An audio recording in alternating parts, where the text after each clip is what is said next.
So where do you come from? What is your story? Good question. I'm a New Yorker first and foremost. Doesn't really matter what borough I live in or where I'm at the particular time. I'm just a New Yorker. I grew up in the Bronx as a kid. Well, I actually grew up in Philly when I was much younger. Like, I grew up in Philly. I left Philly like 8 years old, and I came back to New York, and basically I lived in the Bronx, and it was really like I lived in the hood. You know what I'm saying? Like it is what it is. I can't sugarcoat it. Like, I lived in a situation where it was like it wasn't good. For those that don't know, you know, my family had a lot of situations as far as my parents were concerned.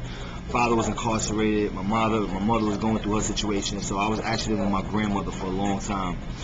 And basically, when my mother kind of cleaned herself up and got herself situated, I moved back in with my mom's, like at 14.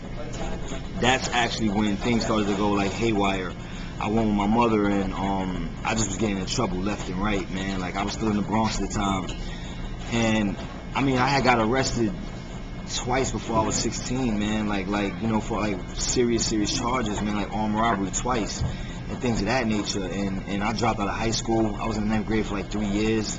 So I finally decided to drop out and get my GED. Like, I was smoking, drinking every day.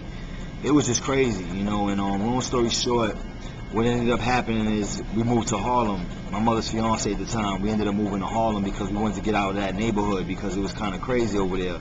So we moved to Harlem, and really the whole plan was just we was gonna come and go and not really, you know, interact with people out here and do what we gotta do.